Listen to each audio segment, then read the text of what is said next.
আসসালামু আলাইকুম। Daily use of ম্যাথের প্রশ্নোত্তর পর্বে আমি রাকিবুল হক ফারুকী আপনাদের স্বাগত জানাচ্ছি। প্রশ্নোত্তর পর্বের আজকে এটি প্রথম ক্লাস।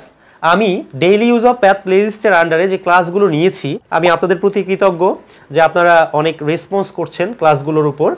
যাই হোক, তো আমরা ম্যাথমেটিক্সের ভয়কে কিভাবে কাটাতে পারি সেই উদ্দেশ্যেই মূলত আমাদের ডেইলি ইউজ অফ ম্যাথের এই প্লেলিস্টটি। দৈনন্দিন জীবনে আমরা গণিতকে কিভাবে ব্যবহার করছি সেই বিষয়গুলো আমি আপনাদের ধারাবাহিকভাবে দেখাবো। তো আমি জমি পরিমাপ সংক্রান্ত পর্ব 1, পর্ব 2, পর্ব 3, পর্ব 4 এভাবে করে কন্টিনিউয়াসলি ক্লাসগুলো দিয়ে যাচ্ছি। এই ক্লাসগুলো প্রশ্নোত্তর পর্বের এই ক্লাসগুলো জমি পরিমাপ 1, 2, 3, 4 এইটার আন্ডারেই থাকবে, ঠিক আছে? আর তারপর আমরা যখন অন্য টপিক্সে চলে যাব, ধরুন কাঠের সিএফটি নির্ণয়, টাইলসের হিসাব, বা হচ্ছে যে আপনার মিলিয়ন বিলিয়নের হিসাব এটসেট্রা, আমরা তো অনেক টপিক্স নিয়ে কথা বলছি, তাই না? সো এই ক্লাসগুলো তখন ধারাবাহিকভাবে ওই টপিক্সের আন্ডারে সিরিয়ালি চলবে, ঠিক আছে? আপনারা just daily use of math প্লেলিস্টটার সাথে থাকুন, ইনশাল্লাহ সিরিয়ালি আপনারা ক্লাসগুলো পেয়ে যাবেন। ওকে, তো এক ভাই প্রশ্ন করেছেন যে আমাকে এইভাবে বলেছেন যে ভাই, লম্বা 158 ফুট আর চওড়া 10 ফুট, এখানে কত শতাংশ জমি হবে একটু জানাবেন কমেন্টস করে, খুব দরকার। আচ্ছা যাই হোক, আমি ভাইয়ের নাম মেনশন করছি না। তো বিষয়টা হচ্ছে উনি বলেছেন যে একটা জমি আছে এরকম, এই জমিটা প্রস্থে হচ্ছে 10 ফিট, প্রস্থে হচ্ছে 10 ফিট আর দৈর্ঘ্যে হচ্ছে 158 ফিট, ঠিক আছে? তো ভাই আসলে কিভাবে মেজার করেছে আমরা কিন্তু জানি না। উনি বলেছেন যে 10 ফিট প্রস্থ আর দৈর্ঘ্য হচ্ছে 158 ফিট। জমিটা কিন্তু এরকম হতে পারতো, 10 ফিট প্রস্থ বিশিষ্ট কিন্তু এরকমও হতে পারতো। মানে উনি ধরুন এখান থেকে হিসাব করেছে, এখান থেকে এইটা হচ্ছে 158 ফিট, আর এই যে প্রস্থটা উনি হয়তো মিডল থেকে এটা মেজার করতে পারে, এটা হচ্ছে 10 ফিট, ঠিক আছে? 10 ফিট। তো আমরা ধরে নিলাম যে জমিটা হচ্ছে আয়তাকার, ওকে? মানে এখান থেকে উনি হিসাব করেছেন একদম সোজা বরাবর, এখান থেকে একদম সোজা, মানে এরা পরস্পর 90 ডিগ্রি, দৈর্ঘ্য প্রস্থ যদি 90 ডিগ্রি হয় তাহলে আমরা সেইভাবে হিসাবটা করে ফেলি। চলুন দেখুন, ম্যাথমেটিক্সের বাইরে গিয়ে আমরা কোনো কিছুই করতে পারবো না। আপনি মানে ক্যালকুলেশন সংক্রান্ত যা কিছুই করেন না কেন, ম্যাথমেটিক্সের ভিতরেই থাকতে হবে। এইটা কি একটা আয়তক্ষেত্র না? আয়তক্ষেত্র। তো আমরা আয়তক্ষেত্র সম্পর্কে যারা জানি না, আয়তক্ষেত্র হচ্ছে যদি কোনো একটা চতুর্ভুজের বিপরীত বাহু দুটো সমান হয় এবং বাহু সংলগ্ন প্রত্যেকটা কোণ যদি 90 ডিগ্রি হয় তাহলেই তাকে বলা হয় আয়তক্ষেত্র, ঠিক আছে? আয়তক্ষেত্রের বিপরীত বাহু দুটো সমান ও সমান্তরাল, এই বিপরীত বাহু দুটো সমান ও সমান্তরাল, অর্থাৎ এই বাহুটা যতটুকুন এটাও ততটুকুন, এই বাহুটা যতটুকুন এটাও ততটুকুন, এবং তারা সমান্তরাল হবে, ঠিক আছে? মানে রেল লাইনের মতো আর কি। Okay fine. তো আমাদের এইটা কত শতক এটা মেজার করার জন্য আগে কি ক্ষেত্রফলটা বের করতে হবে, রাইট? আমরা ক্ষেত্রফলটা নির্ণয় করে ফেলি। চলুন, ক্ষেত্রফলকে প্রকাশ করা হয় ডেল দিয়ে, ঠিক আছে? এটা হচ্ছে ক্যাপিটাল ডেল আর একটা আছে স্মল ডেল, ওকে? তো এগুলো আমাদের গণিতের আলোচ্য বিষয়, এটাও আমাদের গণিতের বাইরের আলোচ্য বিষয় না, তাই না? যেহেতু গণিতের আলোচ্য বিষয় আমরা ধারাবাহিকভাবে একটু শিখে যাই, সমস্যা নাই তো।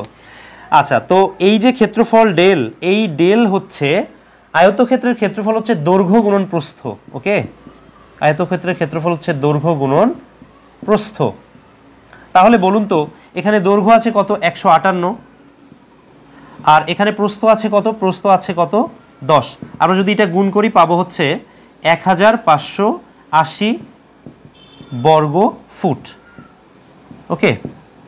এখন বলুন তো, এই যে 1580 বর্গ ফুট পেলাম, এর মানেটা আসলে কি? এটা তো ক্ষেত্রফল, তাই না? মানে 1 বর্গ ফিটের আপনি যদি একটা করে টাইলস বসান তাহলে এই জমিটাতে আপনি 1580টা টাইলস বসাতে পারবেন, এরকম বিষয়টা। এটাকে বলা হয় 1 বর্গ ফুট। আমি ক্ষেত্রফল এবং আয়তনের সামনে বেশ কিছু ক্লাস আপনাদের আপলোড দিয়ে দিব ইনশাল্লাহ। তো এখন আমাদের কি করতে হবে? এই বর্গ ফুট থেকে শতকে যেতে হবে।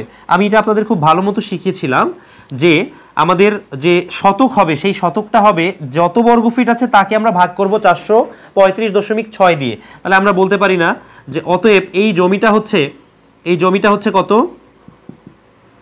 আমরা গণিতের আকারই এটা সলভ করতে পারি, সমস্যা নাই।